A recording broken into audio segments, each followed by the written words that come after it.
hear most people, oh, you're a vegan? What do you eat? Like salad? It's so much more than salads. There's so many different recipes that you can whip up. Dr. E, The ignorance of the question, like they're like, oh well, you're vegan, so well, we got salad. Like, bro, salad is right. not the only vegetable. Like I said, as a kid, like dairy was just the devil, man. Like Thanksgiving, mom brings that mac and cheese, boy. Ooh, I know I'm gonna be on the toilet for days. Come on.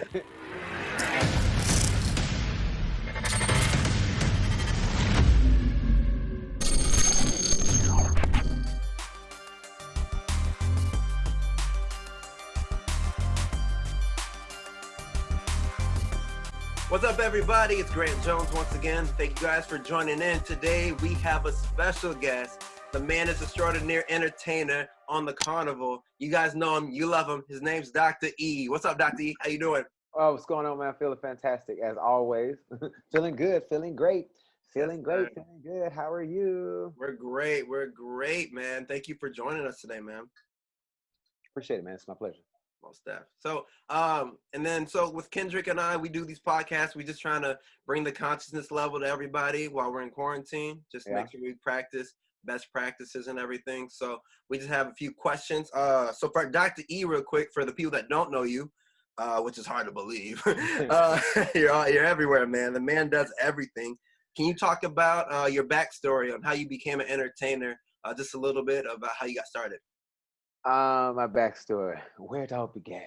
It started in Wilmington with my mother.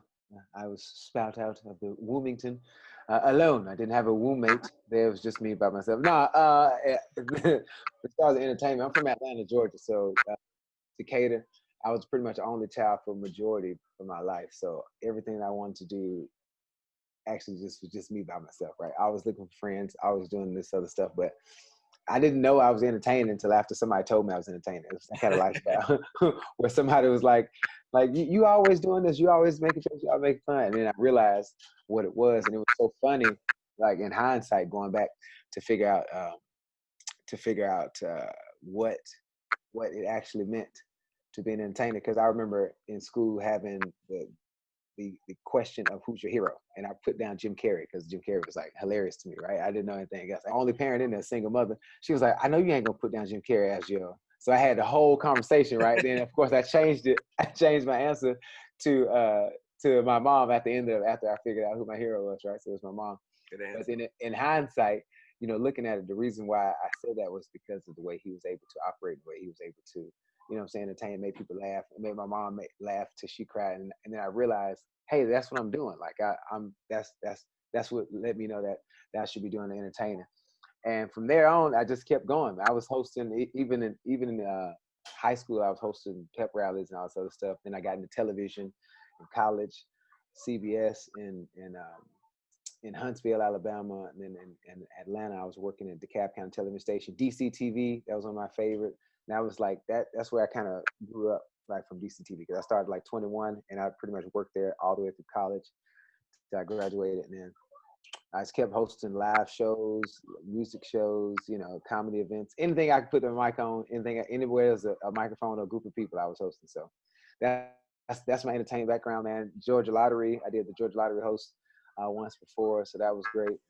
Anyway, the list goes on, and I could talk about that all night. The man of many talents. I like it. Yeah.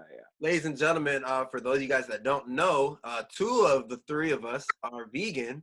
And so it's one of those things where I kind of want to dive into it and kind of get into our journey and see how we can talk about our process and our strengths and our weaknesses going through this journey of becoming vegan. Kendrick, we'll start with you. You want to talk about your vegan process and how it's working out for you? Yeah, it was. It's kind of funny how it all worked out. It was about 6 years ago, and I was writing papers for school when I was working at a gym. And I'm the type of person, when I research information, I actually want to try it out myself. Mm-hmm. And so I went down the rabbit hole of different diets and what it is to be a vegan, what it is to be a vegetarian.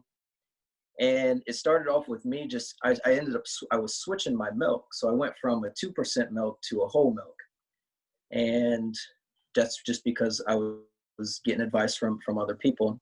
So I switched to 2%. I switched to whole milk, and it was okay. And then out of the blue one day, it was November. It was a cold November morning. I remember it like it was yesterday.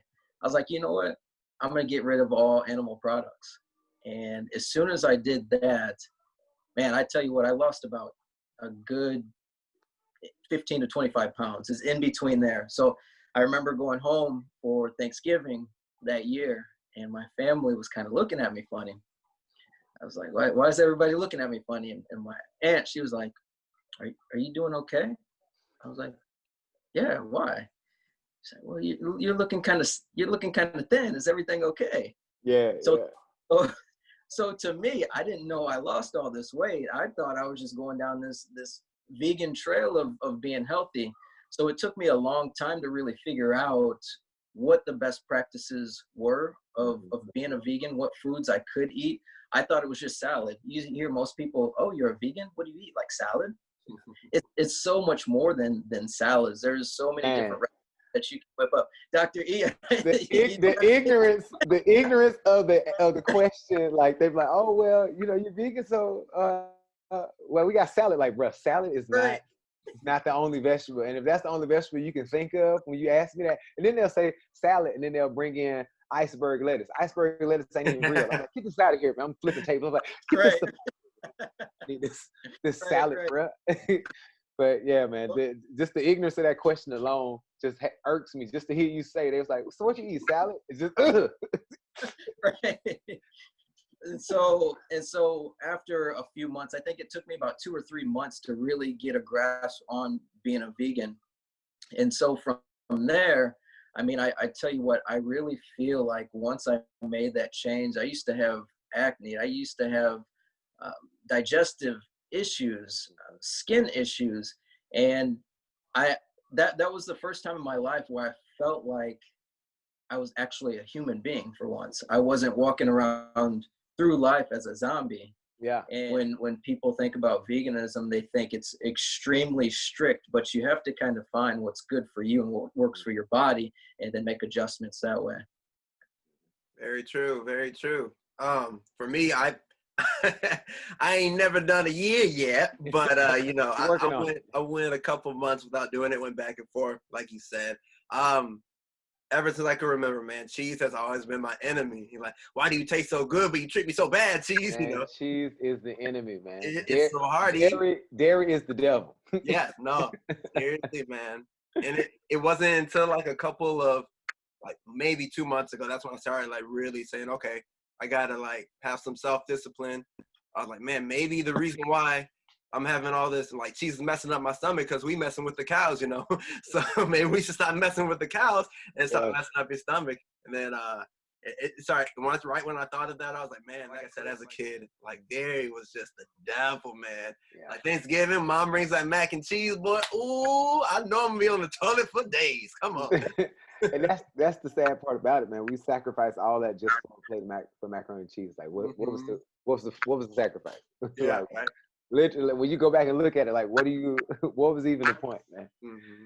Like, I try to tell people, I try to explain it like this, like, people don't understand how, like, if you watch the movie Alien, that's my favorite new description. So if you watch Alien, the egg hatches and the alien skirting around, and then it gets on the face, and they're like, oh man, and then the alien gets in the body, and then they may shoot the thing off the face and it'll die, but they've already ingested it, and then they start feeling bad, and the next thing you know, the alien comes out of something. So if you think about your body as a host, right, you become a host for a whole nother foreign object that you keep putting into your body, and you keep feeding, it's feeding off of you, and people don't get it like that. And I was like, yo, Alien was the code. Like, if you watch it, you don't want foreign objects coming into your body, because then you disconnect from the head brain and the gut brain, and once those got disconnect, you discombobulate. You don't know what's going on, which way to go. You think you're doing right, you're doing wrong. So it's that whole connection process for me. Like, if you think about how your actual body works. And so, yeah. Definitely. And how long have you been a vegan, Dr. E? So I've been plant-based dripping out here. I always say I don't subscribe to so many labels, because, you know, it's a lot of other stuff in veganism that, like, I still wear leather shoes and stuff like that, or I wear rubber shoes. And so, you know, because if you meet some hardcore, they be like, oh, what's this fabric made of? I'm like, yo, I don't know. You know what I'm saying? Like, yo, this is what I eat. So folks like, you vegan? I'm like, I'm not vegan. I'm plant-based. So that's what I do. But I've been plant-based for like 2.5 years. And so before that, I was eating fish. I ate fish for 12 years. And I'm one of those people, like, when I find something out, then I can't, once I know, I can't unknow. Like, so once I get the information, once it becomes aware to me, once I'm cognizant of it, then that's it. I can't go back down that path. So I started with documentaries, and I was watching documentaries, and I still didn't believe it. Like, I was like, nah, man, like cheese, nah, bro, it's cool. So I stopped eating cheese. I stopped eating all dairy for like 3 weeks, right? And then I was like, okay, cool. And then one day I stopped eating pork first, then dairy for 3 weeks. And then I had like some ranch dressing, or it was either ranch or ice cream. And immediately, within 5 minutes, I felt the congestion here in my nose. And I was like, I can't believe this. I can't go back. And so after that, I was like, that's it. I can't. Because now I know, like before, people saying, they said dairy was the common cold, was the leader of the common cold. And you don't understand until you watch the documentary, until you learn how it actually works. But colds and of course, all the germs like to cling on to that mucus that you have in there. And so anytime you hear that congestion in it, that's all from the mucus, from the dairy. And so once I felt it, I was like, I can't go back now. So, you know what I'm saying? Like, it's not making me feel any better. And I started cutting that out. And then I went from there to alkaline, where I don't eat any white rice, no brown. Only rice I eat is the black rice, the wild rice. They got the long stems on them. I eat quinoa, lentils, chickpeas, all leafy greens, that like collards, Swiss chard, turnips, bok choy. I don't eat broccoli. I eat like those alkaline things. The only nuts I eat is Brazil nuts, walnuts, pumpkin seeds, dates. I get in there. You know what I'm saying? Pumpkin seeds are super high in protein. Yeah. Brazil nuts are really good for us as men. And like a lot of people don't know that. And then walnuts are shaped like the brain too. So that's why I am. Like, majority of the food I eat is fruit. So I have like pretty much like a 90% fruit diet. Everything else that I eat is nuts, and I may have like some chickpeas and quinoa, but majority of the stuff that I eat is mainly fruit. Nice. Very nice. Yeah. Sounds like Dr. Seb. Yeah, man. Of course, once I found Dr. Sabi opened up the eyes, bro. He opened up the eyes. Dr. Sabi, he was like, what's the problem? I love Dr. Sabi. The hardest thing for me was pizza, though, because like I grew up with pizza, bro. I was like, can't give it up. Kendrick single, Dr. E. Are you single? Maybe the ladies want to know if Dr. E can prescribe something for him real quick. And ready to flamingo. Flamingo.